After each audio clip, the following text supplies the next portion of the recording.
Salutations, shades, and welcome back to your one-stop shop for all things strange and unusual, Talking with Shadows, the conversations everyone has, but no one wants to admit to. Here with your host, Marcus D.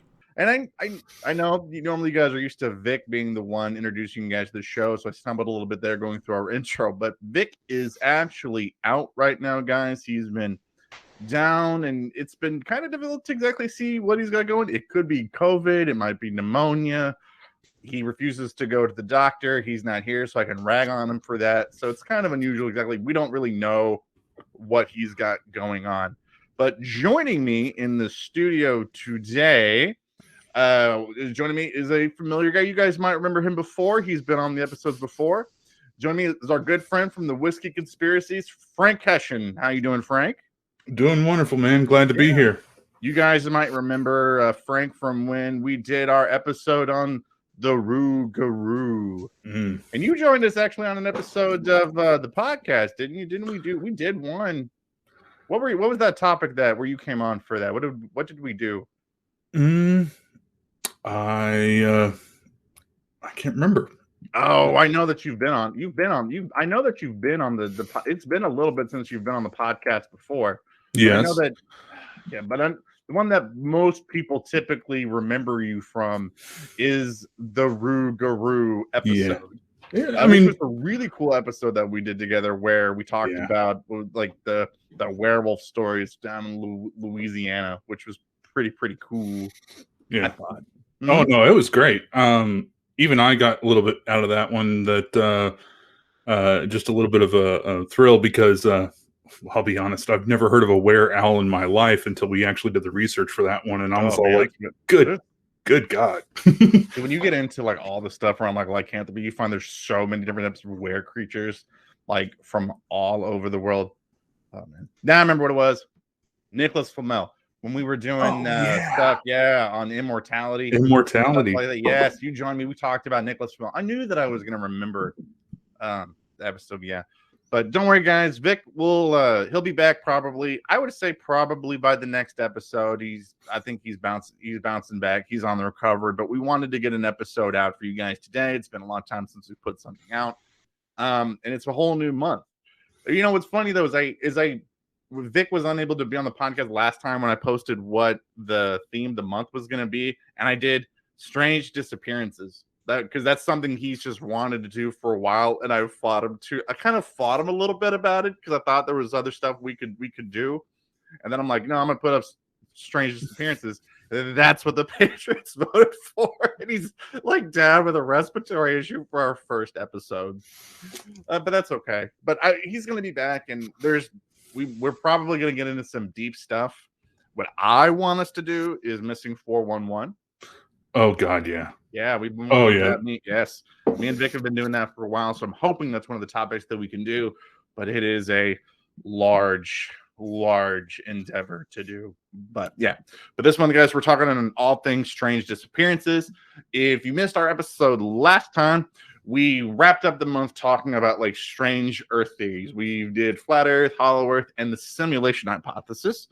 So if you haven't checked out our last episode on the simulation hypothesis, I highly recommend you go watch it. It's awesome. We get to talk about all cool stuff of, are we living in a digital simulation? Are we living in the Matrix? And it was cool. Let's go over some comments. Wait, Frank, did you check that episode out? I forgot to ask you that. I always breeze them over. I just don't always lay down a comment. But no, that was fantastic. I knew that was one of the ones that I really wanted to do. So super excited. First name, last name said, small world, huh? I'm friends with a member of the Church of the Dude as well. If you missed that episode, I said that I'm actually ordained in the Church of the Latter-day Dude. I have actually done a wedding ceremony. My sister wanted to get married. She wanted me to officiate, and that was the church that I went through to get ordained for that. The Libertarian Guitarist said, Very intriguing topic. And fun fact, he actually is putting out a book. If you guys remember him, the Libertarian Guitarist, he did the episode with me where we did Bob Lazar. And he was on there with me talking about that. And he's about to put out a whole book on libertarian philosophy, which is pretty awesome. I just actually pre-ordered a book. I didn't know you could do that. I gotta do that. Yeah. He put out a pre-order for it. So I'm pretty excited about that. Guy Prieto said, "Hey guys, first off, I ultimately agree with Vic. If reality is essentially perception, thought, and consciousness, then a simulation doesn't matter because broken down by science and math, life is basically created to be a sim. Created with data made by physical building blocks in DNA. So whether I'm the head in the jar being stimulated or myself, both realities exist, both matter." Quotes. I thought a lot about this as a kid, and the part I disagree with Vic on is horrifying because I came to the conclusion that it's not that if what I did mattered or if my will was free. What really scared me was if you are the player and this was constructed by your subconscious or developed for you mind, then a lot of the problems in the world would be within you. Ooh. The rape, jealousy, greed, lust, anger, murder, war, the addictions people deal with would essentially be constructed for you, by you, and others who you created really had to deal with these issues. I imagine this is essentially what a god must feel. But as I said, I ultimately just came to the conclusion that whatever reality you live in is real, whether you are the player or the NPC, that you are given free will to exist and make choices that give reason to exist. Hopefully I didn't bring the comment section down too much, but love the show. Yeah, man, I didn't even think that we got into that in the episode where, you know, if you're in the simulation, could you be the one that's creating the reality around you? Well, you guys kind of hinted on it a little bit because, well, I mean, you talked about the Matrix concept as far as that goes, but then, I mean, I'm trying to remember. I think it was the references to Descartes and just how much he just really does not like Descartes, and I was like, that's a damn shame because I really love Descartes.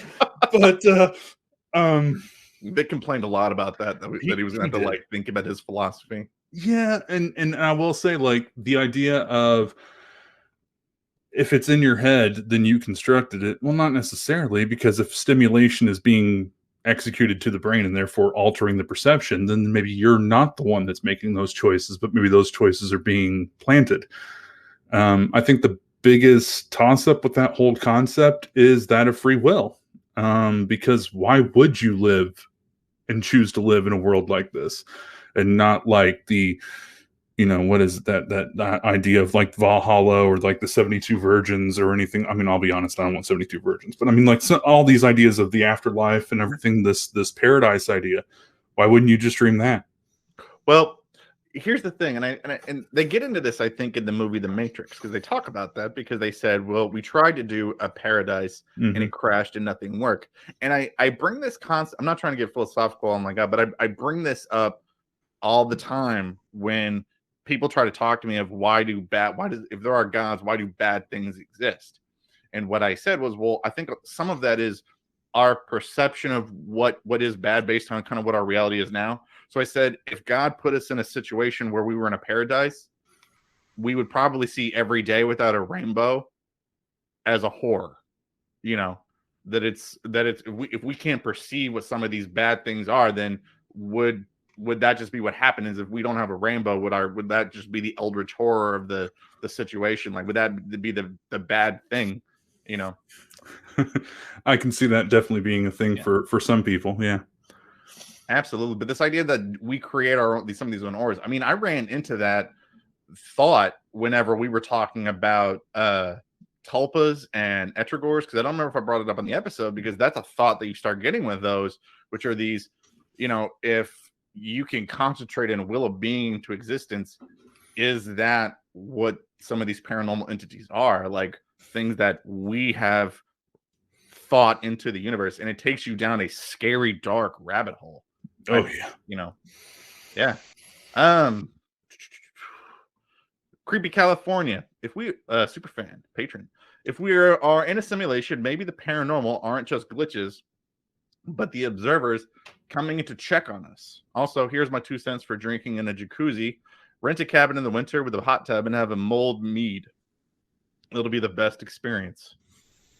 I like that recommendation, by the way, about the mulled mead. I think that sounds awesome. Kind of odd, given that right here over in the corner, I got some mead going right now.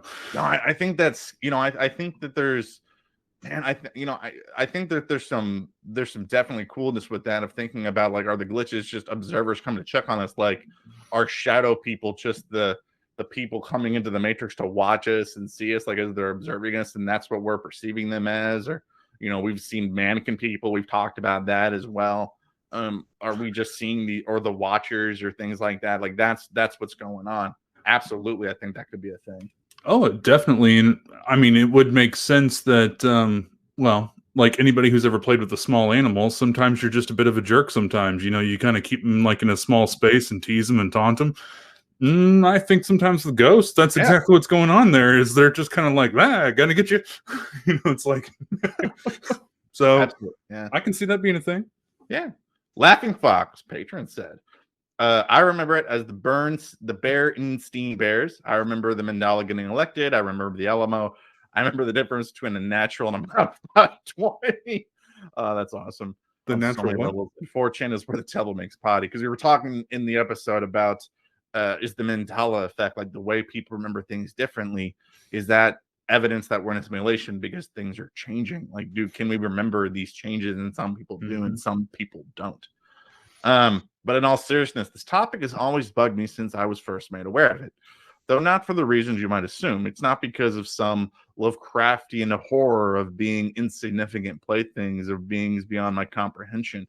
It's not because a simulated life is without meaning. It's because I might never escape it and see the real world. It's because most everyone I talk to about it is so deathly afraid of those things that they let this notion, if only for a time, rob their life of joy and wonder. The lack of prescribed meaning to their lives fills them with dread and hopelessness. I feel the opposite. If life has no grand meaning, then we are all free in the truest sense of the world, in truest sense of the word. In fact, this is, in my mind, the only way we can be free. Because if no one and nothing sits on a high dictating the course of our life and its only meaning, then and only then are we free to decide that for ourselves. That, of course, is our alone to chart and sail as we see fit. I don't find horror in this. I find elation. If I have no purpose to fulfill, then I could spend my life in search of knowledge and experience because I have no post unmanned. I leave no post unmanned by my absence. If I am insignificant, then my mistakes are of no consequence and I have no reason to bother me. If I will be forgotten, then what reason do I have to feel shame for how I choose my life? Man, your fans are deep thinkers. Oh yeah, we have the best fans. We say that. We really do. Say that all the time.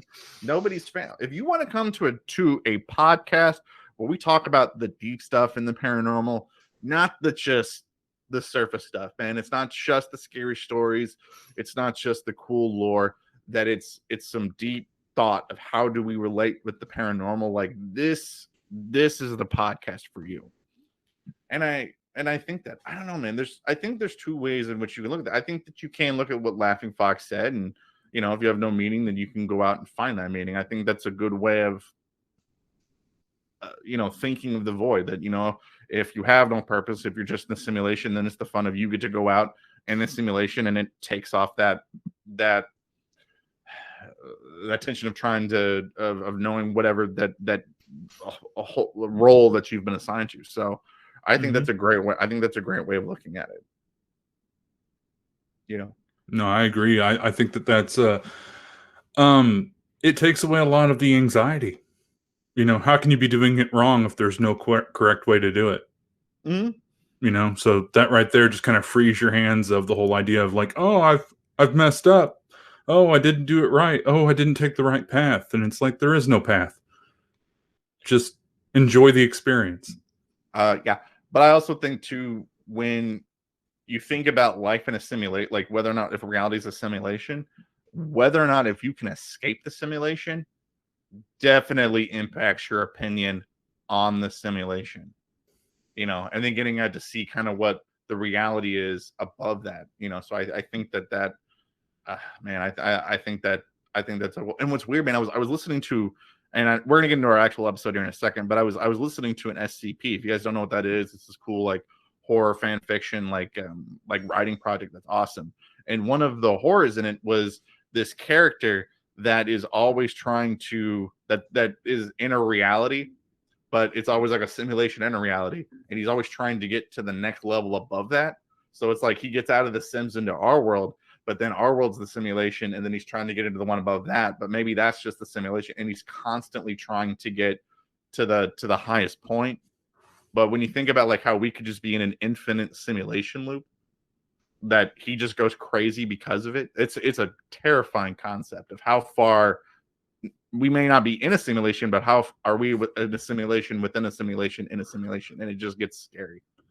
Well, I think what's really nuts about that perception, it's kind of like the idea of like transcending spiritually, like nirvana. Except imagine that with like quantum leap. Like every single time you realize it's a simulation, you're like, boom, immediately shot into the next one until you realize that it's a simulation, and then boom, shot into the next one. Man, I am ready for some alcohol because I have not. I've been waiting for a minute. So today, guys, I am drinking, and I it's called Flirty Bird.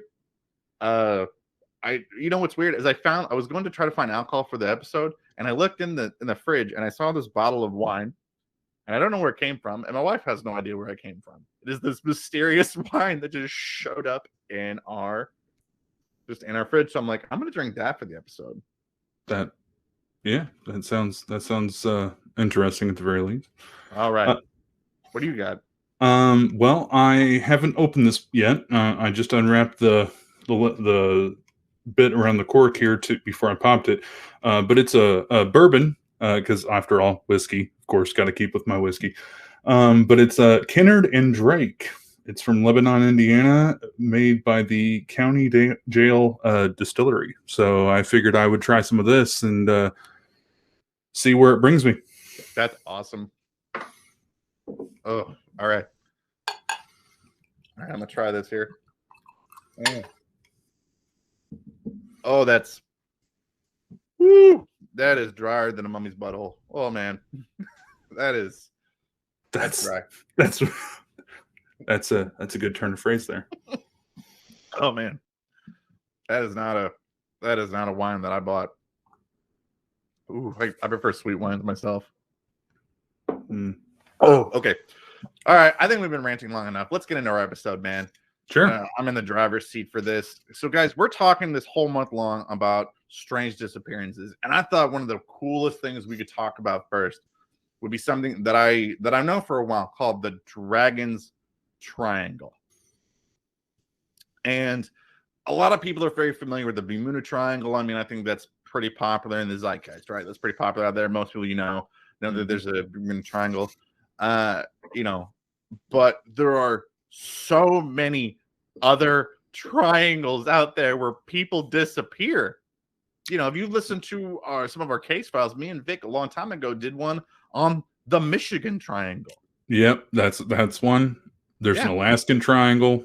There's there's a lot of triangles, like you said. It's really wild because why are they always triangles? Why is the triangle the most dangerous shape? That seems to be just seems to be out there. Isn't that the representation for Delta? Is a triangle? And like the Delta variant for COVID? No. Well, sort of, yeah. But I mean, like alpha, beta, theta, right. Delta. I think triangle is a represent. I think that's right. I don't know, but maybe. To be fair, I think it has a lot to do with triangulating the location. Usually, it takes 3 points for people to be able to do that. I think that's a big reason about why they're always triangles. But if you needed 4, you would need a 4th location to keep it contained in. And one of the cool things that I discovered was like, even within the United States, like we talked about the Michigan Triangle, every single large body of water seems to have one of these like weird locations. Like every one of the Great Lakes has a triangle. There's a Huron Triangle. There's the Michigan Triangle. Like the Superior Triangle. Like there is a triangle within all of these, where there are reports of planes and ships disappearing. and I thought we could focus on the Dragon Triangle, mostly because it sounds cool. That's why I picked that. Because if you look at a lot of the triangle names, this one just sounds cool. You know, but why do they call it the Dragon Triangle? Because it sounds scary. No, actually, there's another reason actually beyond. Yeah, but that was my assumption first. Spooky, Someone asked me, spooky. like, why do they call it the Dragon Triangle? I'm like, because everybody would go to it if they called it the ice cream triangle. That's right. You know, if you're trying to keep people away from it, you're going to give it some sort of a scary name, like the Devil's Triangle, or Don't Go There Triangle. Yeah, not the Daffodil Sunshine Hill Triangle. That's gonna be weird. Or the Free Money Triangle. I mean, unless you're trying to like legit like trying to like get people to go there because you're trying to kidnap them, a great national park. But that's we're not getting into that. I'm not gonna no. This is why we're trying to keep people away. Yeah. So I'm gonna ask you, man, like how familiar were you with the Dragon's Triangle prior to us picking this for the topic? Oh, I definitely knew of it. And previously coming into this, like I knew that it was opposite in location on the globe to the Bermuda Triangle. I knew that people were like, "Oh, it's the exact same, but it's on the other side of the planet," and I knew that it had been around for a while as far as like the mythos of it, but I didn't realize like how much controversy there is on it. Like I didn't realize how much variance there is in a lot of the legend and the lore, and even some of the occurrences. Like people will say something and be like, "This happened," and then somebody else will come right behind them and be like, "No, it didn't. That's wrong." One of the weird things about that I found about the Dragon's Triangle is compared to like the Bermuda Triangle. The Bermuda Triangle is pretty much like a set location. Like you have like set coordinates where it is. With the Dragon Triangle, a lot of people even argue about where specifically it starts and ends of where it is. Like just for like geographic location, like it's like two of the big points are actually like within the tip of Tokyo, like the base of Tokyo, or sorry, the base of Japan, and south of Tokyo, the Izu Islands, and then a point out in the middle of the ocean typically is what's agreed upon best about the location of where the Dragon's Triangle actually is. Yeah. I mean, like I saw ones where the triangle looked more like an isosceles triangle, and then I saw one where it was like like just like the triangle didn't actually look like any traditional triangle, but it was just this like kind of like a misshapen pizza slice. like one where you just feel kind of like you got stolen on it, I guess. But what I really loved about like looking at that though is it kind of changes some of the theory. And I mean, like I did while researching this, I did see some theories that people said that they believe the Bermuda Triangle is actually moving east. And I was like, moving? They think it's moving, yeah. And I don't know what that means exactly. It brought me to some theories, but it's interesting because like to have a triangle that, like you said, it's not really agreed on where its actual mapping is. So why does it shift? Like what's going on there? And so then it brings into like the idea of like, well, is there something that's just its area? So it's kind of like a generalized idea of where things happen, right? Or is it something different, something deeper? Right. Well, for years, different cultures had been talking about where these different triangles are and where they exist. And, every culture kind of has like this weird foreboding sense of like any seafaring culture is generally going to have particular areas out there in the waters that they typically regard as dangerous locations. Right. And so there's reasons behind that. It could just be myth. It could be just some sort of natural phenomenon that makes it dangerous. That something caused that area to be just a reason why you don't go out there.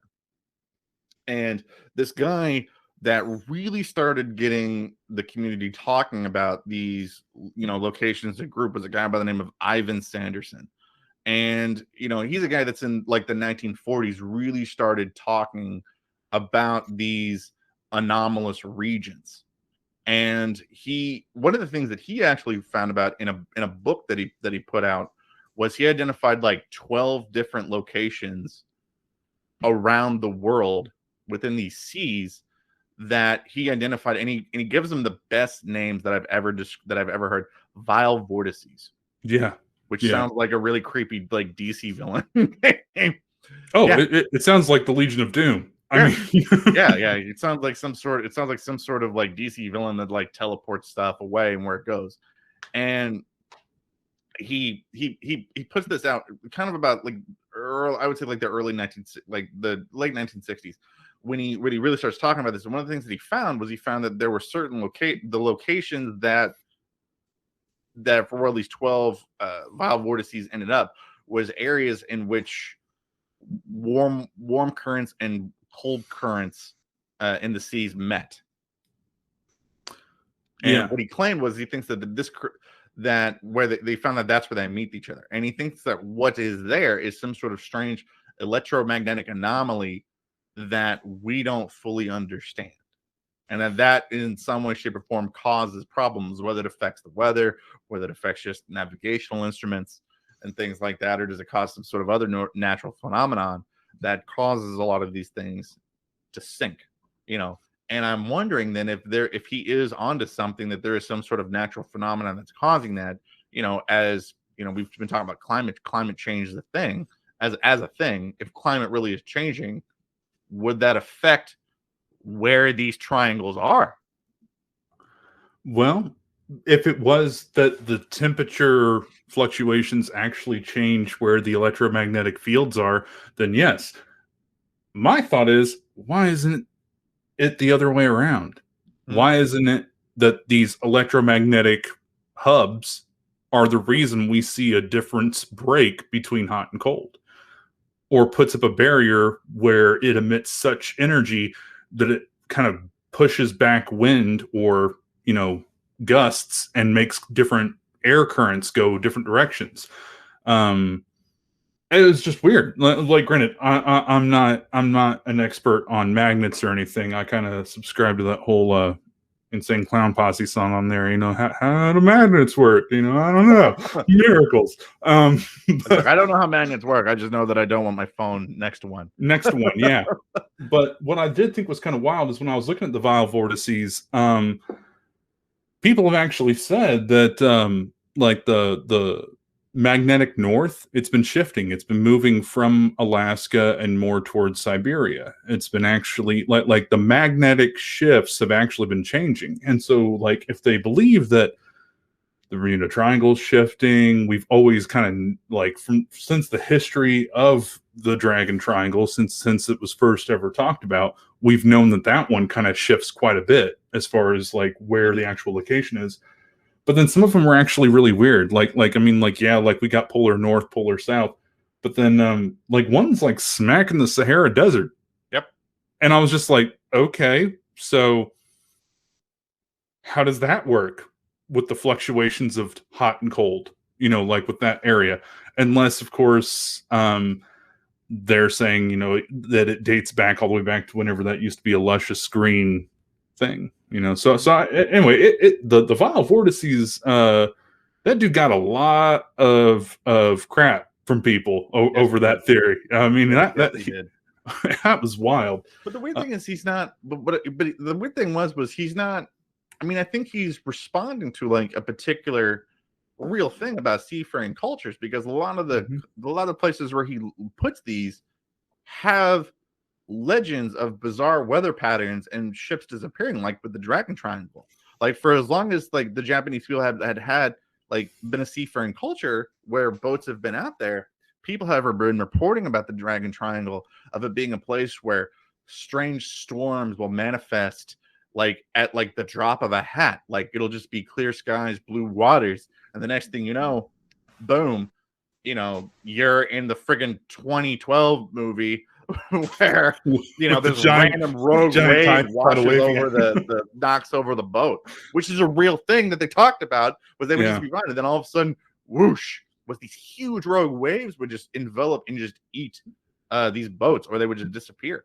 Yeah. I mean, I think it's still like that to this day in some parts of the area.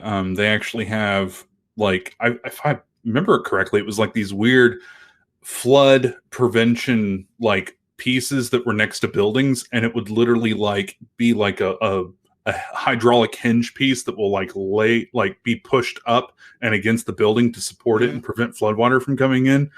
So it's such a problem that the civilization has kind of had to learn to live around it. They've had to come up with ways to exist there. Yeah. I think one of my favorite parts about the Dragon Triangle itself was the the Japanese people when they were talking about trying to claim what was causing it, like what was in the Dragon Triangle, like why is it called the Dragon Triangle itself? Like why did they call it that? Or the issue was that a lot of the people at the time believed that there was an ancient sea dragon that lived underwater. Under the water, that would eat ships and consume them to sate his appetite. Well, and I mean, you look at their culture, and of course, like dragons aren't always considered evil, but it was kind of like, oh, he's not malevolent, but don't be a dummy.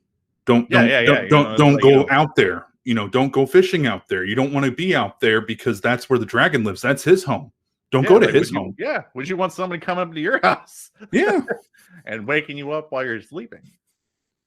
And I mean, like when you look at like a lot of the things, I mean, honestly, the dragon mythos immediately brings in a lot of different stuff. And I mean, I feel like that really kind of ties into a lot of the scientific explanations that they try to give for the area. I mean, like they say, oh, well, the dragon's underwater, and we know this because we can see him breathing fire under the water. We can see this. And then, like, you talk to modern scientists, and then they're all like, oh, they don't know anything. Those are underwater volcanoes. And it was like, okay. I mean, they didn't know them at the time. They didn't know that at the time. But on that same thing, like you look at like some of their justifications for some of the ships that go missing out there, and they'll be all like, oh yeah, it was an underwater volcano that erupted. That's why one of the ships disappeared. And it's like, how do you know that? I mean, we're guessing. Okay, well, I mean, like, can you walk us through it? Did you find the ship amongst lava or something like that? No, we just found the ship. Well, yeah. or they didn't. Do you know one of my favorite stories about the Dragon Triangle comes from World War II?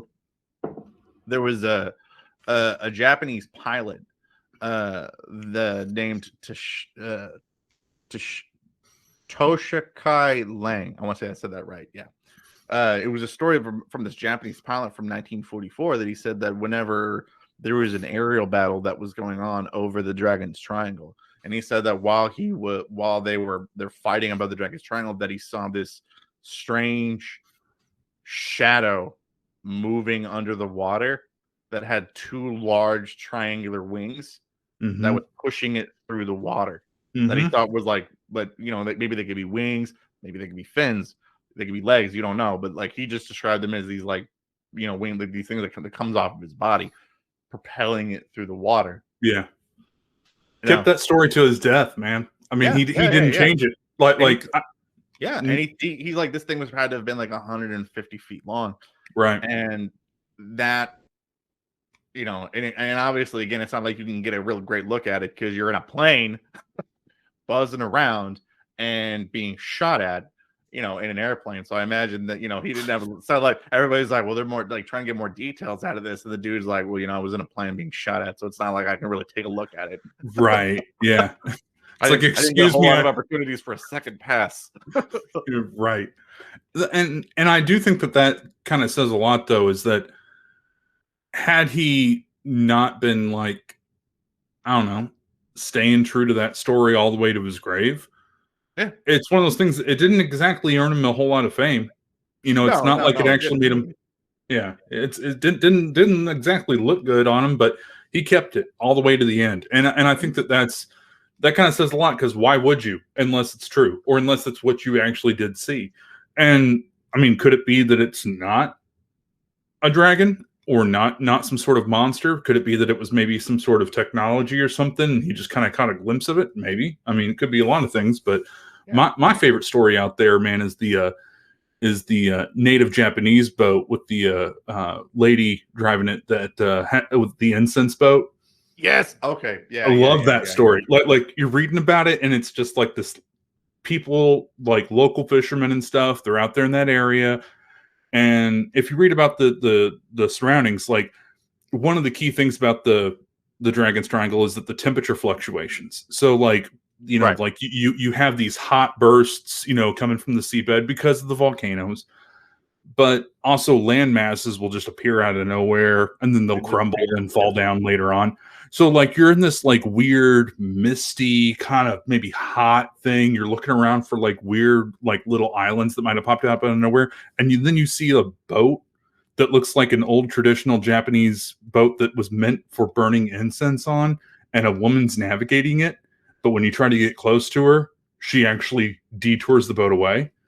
And I'm like, that's creepy, man. Like that's some spooky Like, spiritual stuff, because what's she out there doing, man? Probably trying to appease the dragon gods and keep them from killing everybody. well, no, Like burning that yeah. incense and keeping everything calm.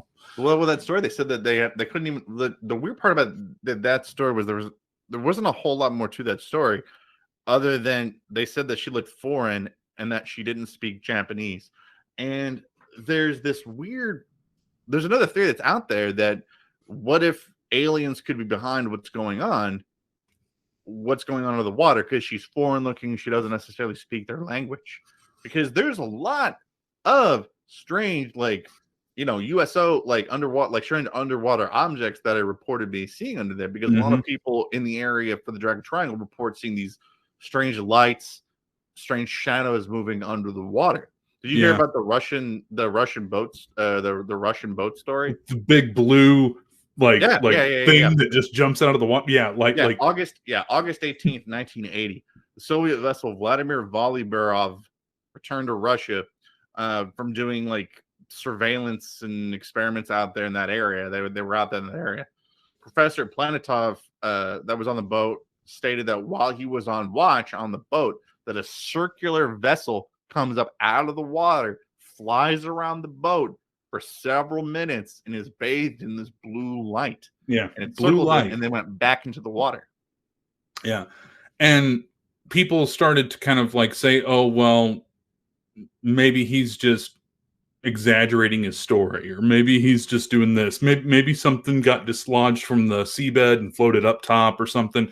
And it's like, I don't see how you go from like a thing popped up out of the water, we didn't exactly know what it was, versus glowing blue light and circular shaped. It's like, I really do think that I don't know if you studied much about the idea of like it's just off the coast of Japan, that there was like a section there where they found like chiseled like kind of pyramidal structures under the water. Yeah, like the Atlantis of Japan. Yeah, Yeah. it was one of our early episodes. We did something like that. Oh yeah, they found like this weird ancient civilization. They believe they found this weird like ancient civilization like underwater. Yeah, doing some pretty advanced technological stuff, which for the time. Yeah. So to me, it's like you got like a lone boat lady out there pedaling around. She doesn't look like she's exactly from there, but she's out there burning incense. I kind of wonder. It's like, I don't know, man. Maybe they got some sort of Atlantis thing going on out there or something. Maybe.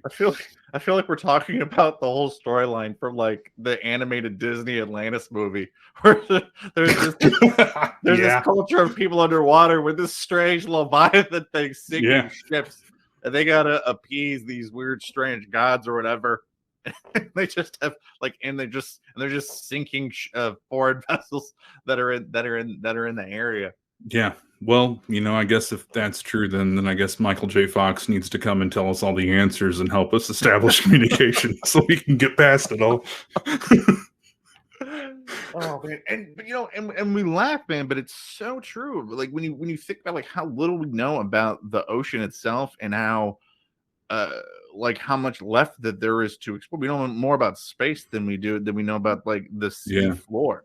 And when you're talking specifically about the Dragon's Triangle, like Japanese marine biologists have like mapped a lot, as much as they can, of the area, and they talk about cracks in the earth and crevices that go down to about 37,000 feet. Now, if you want to put that into perspective for how big that is, that's about a mile deeper than Mount Everest. Yeah. So, so if you want to talk about could there be some sort of underwater advanced civilization, could there be some sort of underwater Leviathan thing underwater? Yeah, it could fit. And I mean, what we know of aquatic life, there are certain species of life that live so down deep, they're accustomed to the pressure down there. And whenever you actually bring them up to the surface, they disform. Like they don't look right. Yeah, they can't handle it. No. And so like whenever you think about something that people are like, oh, well, if something was that big, we would know it. We would have seen it. We would have seen pictures or something like that. Well, maybe there's this species is so like fragile it can't come up, or those that have didn't live very long and sank back down. Yeah. Well, and Vic's not here, so I always, I'm gonna drop the story because I'm 100% positive that he would himself. We've talked numerous times on the podcast on the channel about plesiosaurs, big Loch Ness monster. If this is the first time hearing that story, like the idea of a Loch Ness monster as thing with like a long neck, like these like fin-like arms that come out from the front and to the back.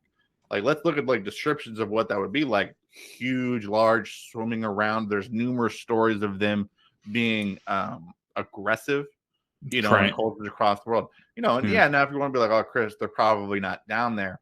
I would also like to very quickly bring up the story of the underwater submarine guy that just came out a couple of years ago that the United States government contracted to find an underwater nuclear, I think it was a hydrogen bomb that was underwater.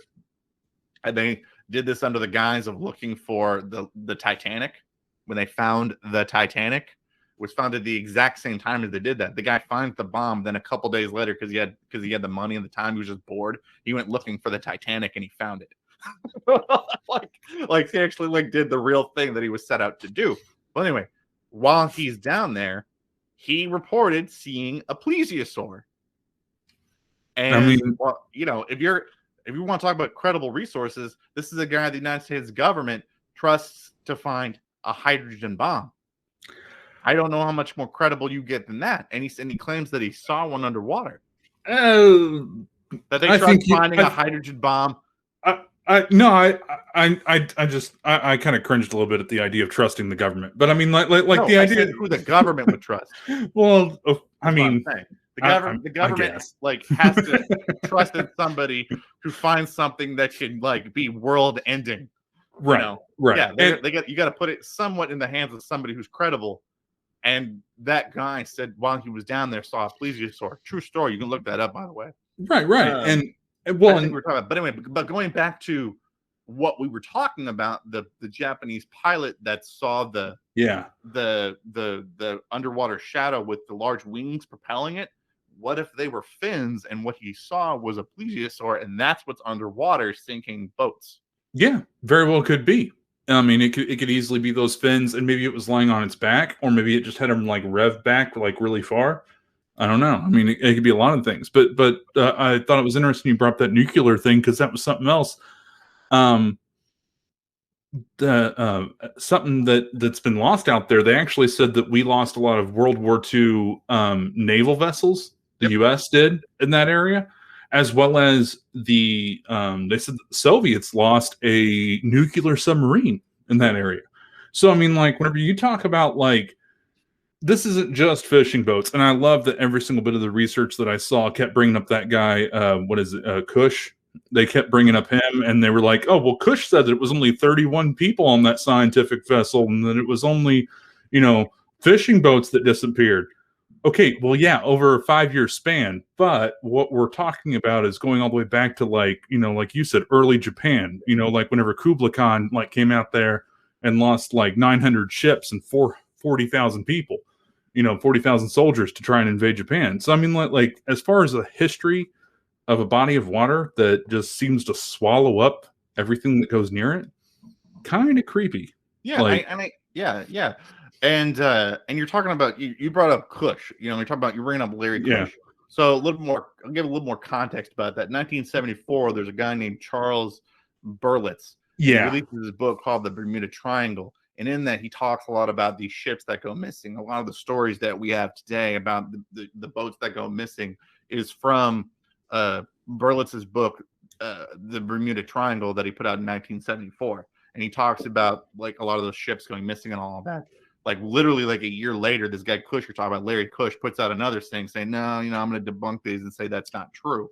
You know, well, but to be first off, to be fair, if to be there's some sort fair, of if there's some sort of paranormal phenomenon going on in there, and the Japanese government's trying to keep people away from it, no, they might not be the most totally honest sources to no, be asking for the best facts if they're trying to keep stuff under wraps. yeah, There's some absolutely sort of not. strange, bizarre phenomenon going on. Secondly, Berlitz wrote a second book on the Dragon's Triangle, like Yeah, he solely did. on it.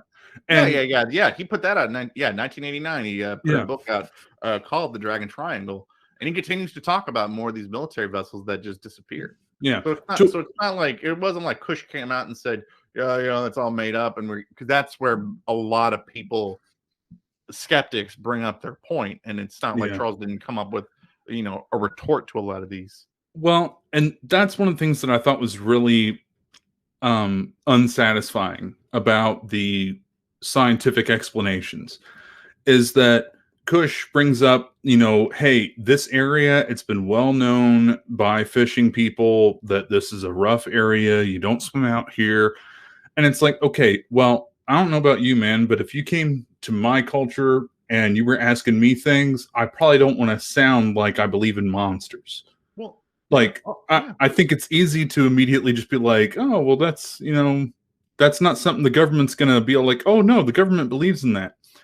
The government as a whole may not believe in that, but maybe all the members of the government might believe in that independently. Yeah. And okay, so and just putting some more context on this, this is going to come up a lot during these episodes. We talk about how we have to rely on government's information when it comes to missing persons, and that starts getting sketchy at best. Okay, Yeah. that's going to be a theme throughout every single one of these discussions. And if you don't think, well, oh, maybe we would know by now. I don't know. What about that Malaysian flight that disappeared? If you ever look into the details surrounding all that, the sketchiness beyond that occurs in the late 2000s, and nobody can still agree entirely as to what happened with that. And you're going to sit and tell me that we have all of the facts from 1950 to 1980? Nope. Yeah, no, I don't think that we do. I think there's some gray areas in there. Absolutely. Some missing information that's going on.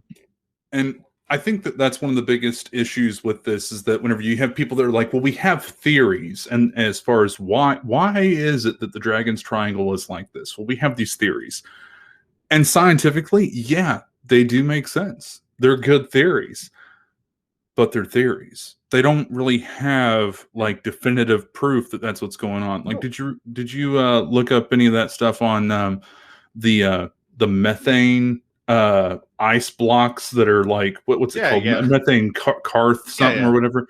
And so it's which is super weird. Like apparently that there's some, and again, if Vic was here, he's way better about the science stuff than I am. I totally admit that. That there's weird methane pockets that affect buoyancy and literally can just cause like color distortion on the water and sink boats.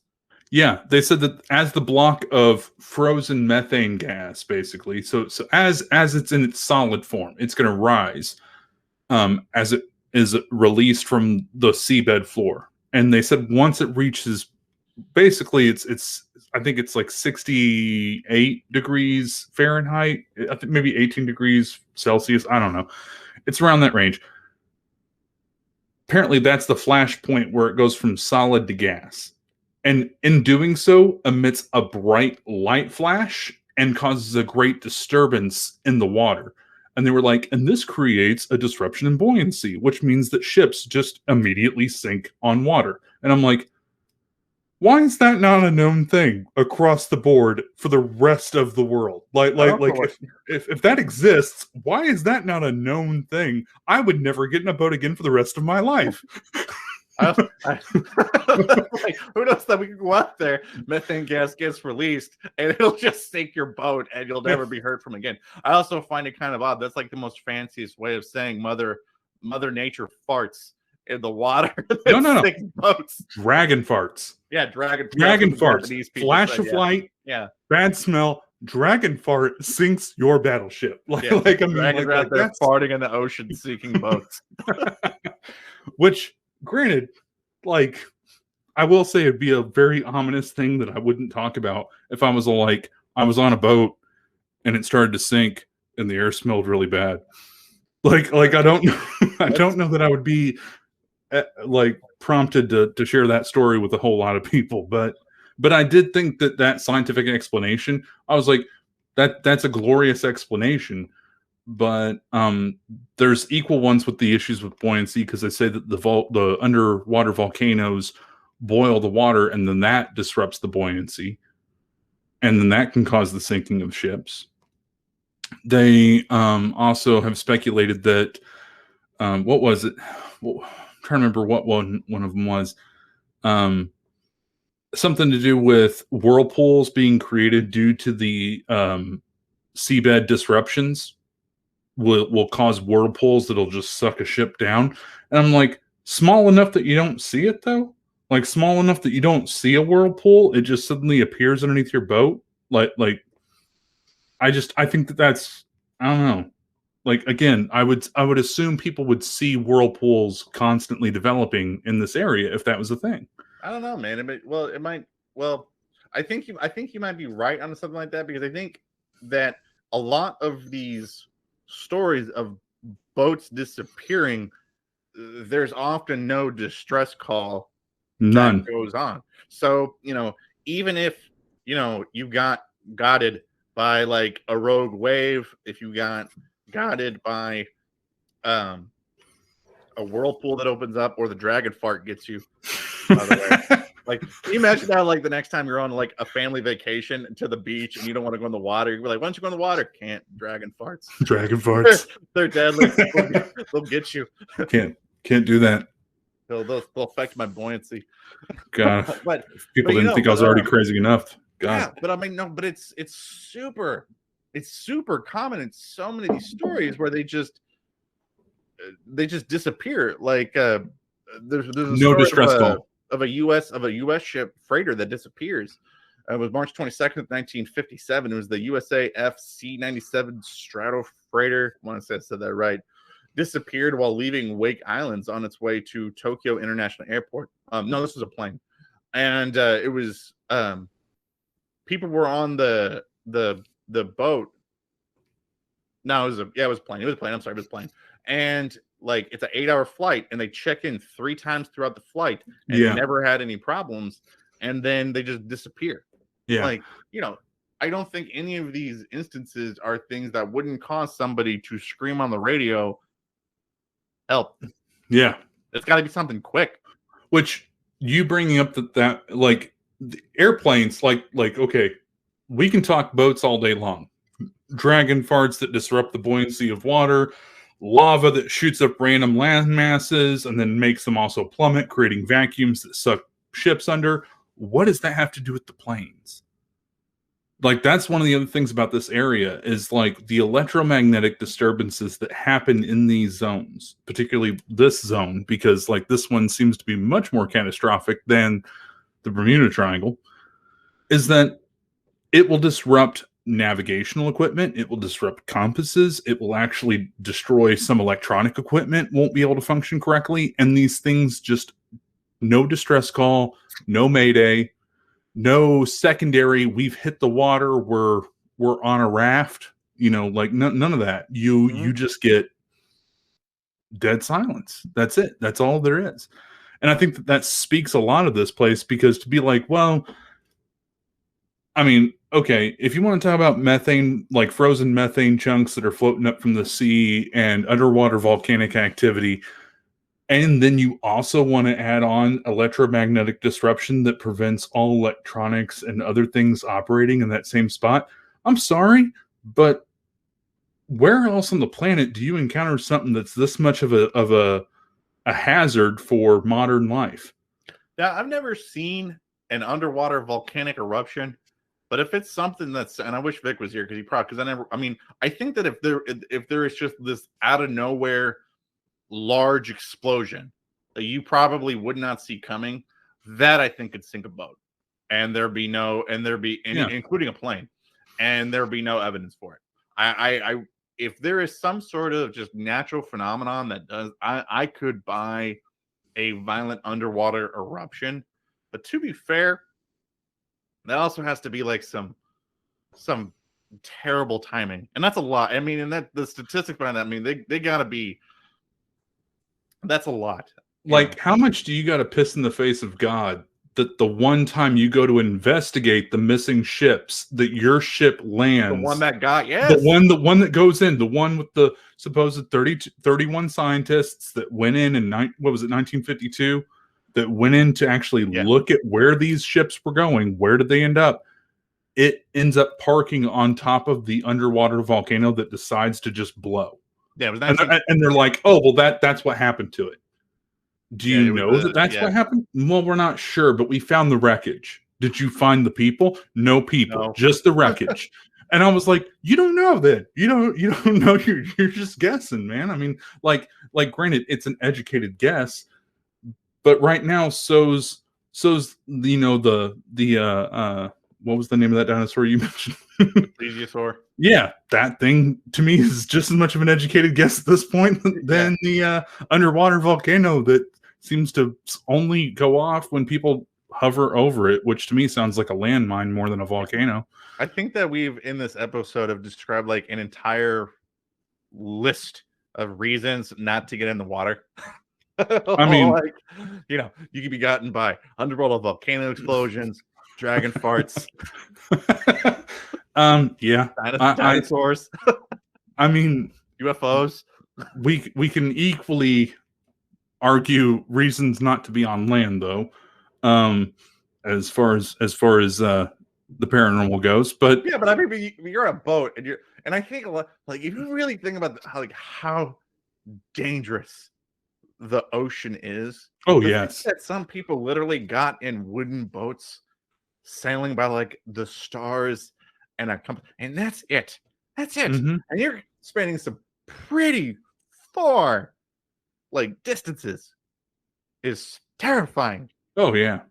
And whenever you're looking at like that, also brings into in my opinion the idea of how the triangle actually fluctuates, because like, okay, well, if it was underwater volcanoes, wouldn't somebody be tracking this stuff?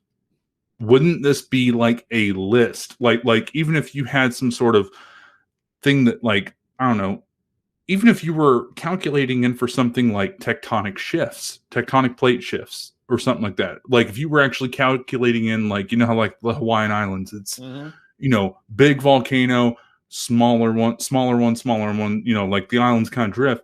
Well, maybe that's because like what's creating the disruption, you'd be able to follow it over time. So if it truly is shifting, we should be able to track it. If it's something that's predictable by nature, we should be able to track it. But unfortunately, this is not something that's very predictable. This is something that, like, whenever it comes to like some of the stuff that's well argued about it, I mean, the alternate name for the Dragon's Triangle is the Devil's Sea, or the Sea of Evil. And I mean, if you know anything about like Eastern cultures, they're not great on the idea of like messing with the dead or spirits. Like there's a lot of taboo stuff about, like, you got to respect the dead. And I mean, maybe these electromagnetic areas are like super hubs for paranormal stuff. Like maybe you're getting like a mix of, like, not just, the Asian version of the Loch Ness, but maybe you're getting like the Asian version of the Flying Dutchman.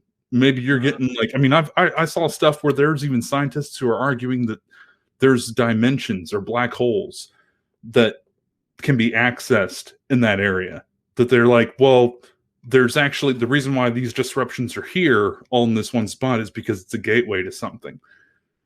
And I'm like, I don't want to find out to what.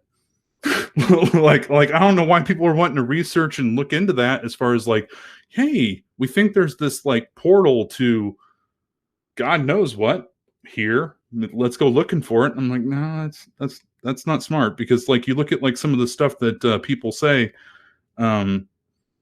there's just a lot of additional, I guess I would say, like paranormal stuff that's associated with high magnetic field areas.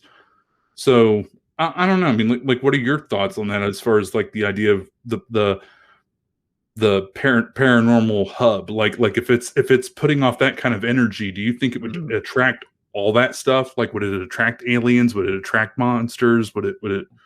Well, I think it's important when you're talking about these triangles, and specifically the Dragon Triangle, to think about it, to understand how big it is. I think when it comes to this particular phenomenon, there's something called like innumeracy that happens, which is not being very understanding of like the numbers behind it because of how big that area is. So like if you're talking about like it's like 100 kilometers, from one of the points to another point, you're talking about 5,000 square miles of just surface. By the way, area, that's just surface area. Not even talking about down. And and that's just static what's in the area. And then on top of that, you're talking about it being around a strange, bizarre, like environmental phenomenon.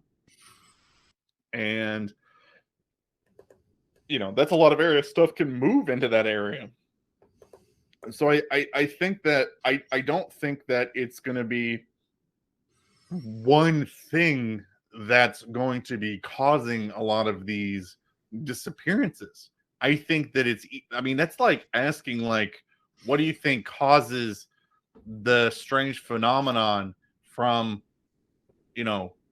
Indiana from Michigan to Tennessee? Because it'll all fit in that area.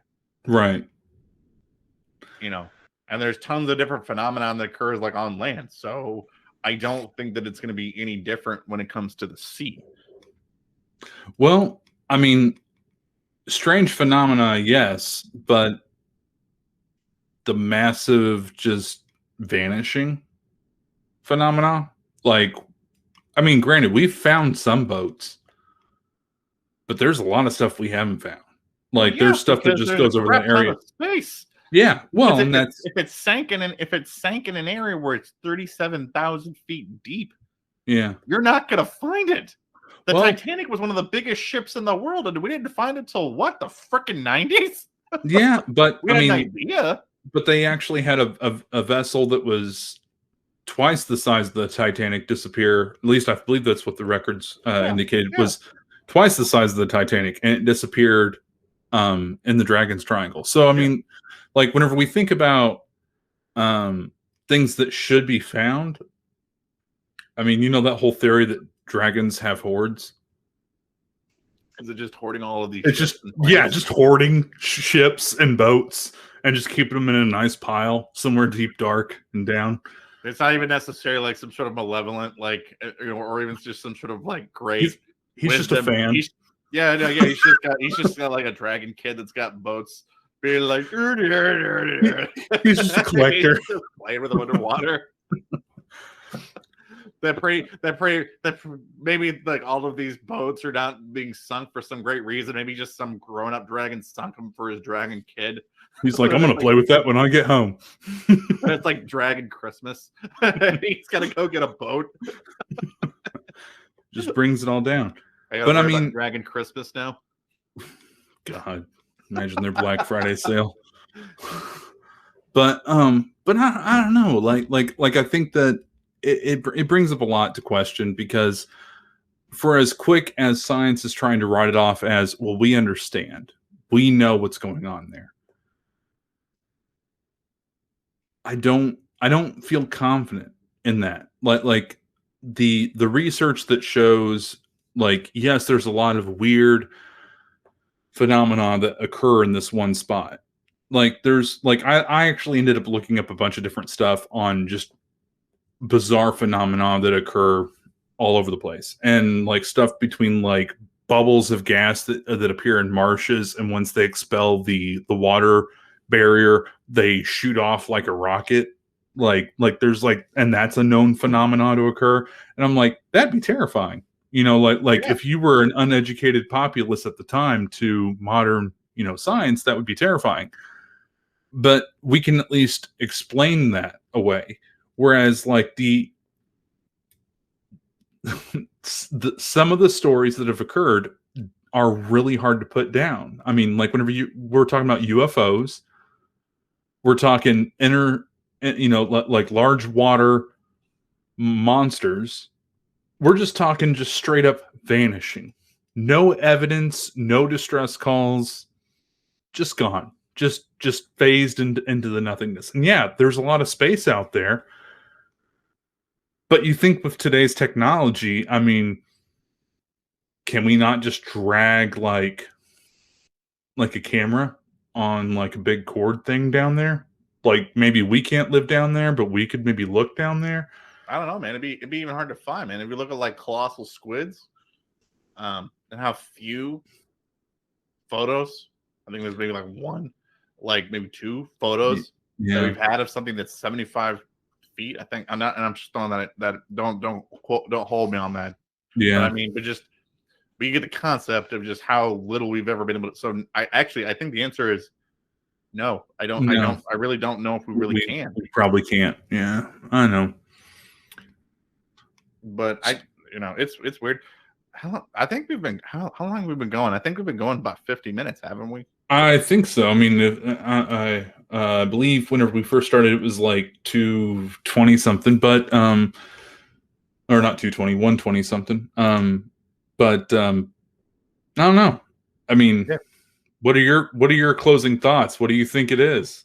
Oh, the dragon farts? I go back to what I said before. I think that it's such a huge expanse that it's not going to be one. It's not going to be one thing. I think that it's going to be it could easily be multiple things that could be causing a lot of these disappearances in that area. I think that's an important thing to take away from that. I think it could easily be explained by cryptids, underwater submersible objects, just strange electronic phenomenon that's affecting just our instruments that could be causing it. So I think that's an important thing to take away from this, that I don't think that your culprit list is going to be as short as you think that it's going to be. And now I'm going to use dragon farts as a reason why I don't want to get in the water. There you go. There you go. I would say, like, I'm with you in that I believe that it's not all one thing. It can't possibly be all one thing with as much variance as we see from the reported cases and the issues. But one thing that I do think is maybe a point of interest to me is that idea of the vile vortices. Maybe whenever you have that much of an electromagnetic disruption, it just seems to draw the attention of a whole lot of stuff. Maybe that causes, your natural environment to change. Maybe that causes weak points where storms happen.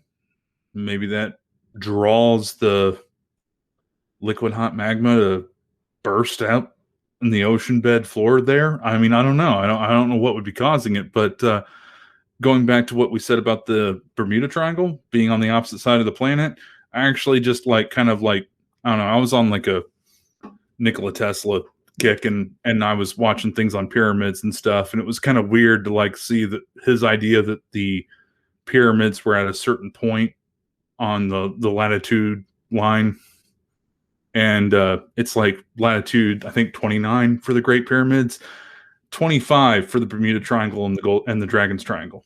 The Golden Triangle. I think that's like an opium ring. Anyway,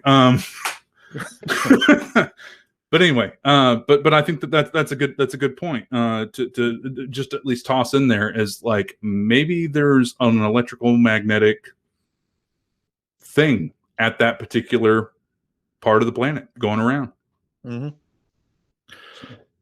Oh man, what do you guys think?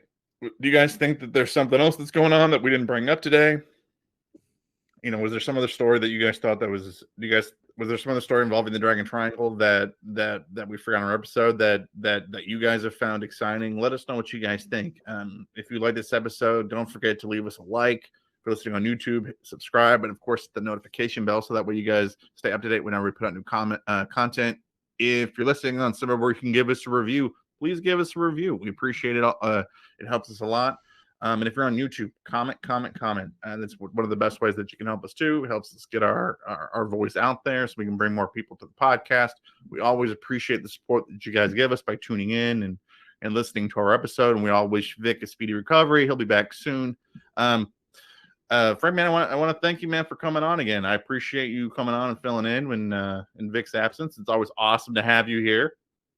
It's a pleasure to be here. And, you know, although I wish it was not just because, you know, of course, of the need of the absence, you know, because I too want him to always be on here cranking out stories, but it's always good to be here. It's always good to spin the yarn, so to speak. Yeah. But until next time, guys, keep believing because we'll keep listening. All right, guys, we're going to slide into the Pillow Talk segment of the podcast. If you want to check out the rest of this awesome podcast, all you got to do is go over to our Patreon and sign up. For as little as $1 a month, you get access to all of our the extra portions of our podcast, as well as bonus episodes that we put up specifically for our patrons. If you're a $2 a month more member, you actually get devoted our poll for what we're going to do for next month. And man, it is super late. I apologize, guys. It has been rough with Vic being out. I just realized that I forgot to put up our poll, and we're going to fix that today. So whenever you guys hear that, go up and go. I got an idea, Frank. So I'm gonna give you. I'm gonna have you, man. You're gonna be the one that's gonna pick what the next thing that's gonna go up. Oh, let's do that. You've been on. You're helping out. I think that'd be fair. I put up the last one. All right. So what's gonna go up is ghost towns, time and space anomaly, and hairy humanoids. What do you think would be a good fourth topic? I mean, me personally, I would have to shoot for time and space. Myself. No. I want a new fourth topic. An additional fourth topic? Yes. Sorry, I need another topic. It's time and space anomalies, ghost towns, and hairy humanoids. What is a fourth topic that we can put up? They're pretty ambiguous, so it doesn't really matter what you think. Right. I mean, it matters what you think, but I mean, they're ambiguous, and we can take them however we want.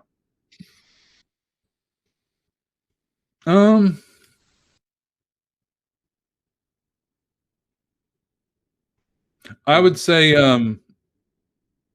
the idea of past life, like the accounts, stories of people believing in past life. Like, have you ever heard of that? Stories. Yeah, I like that. Past life because stories.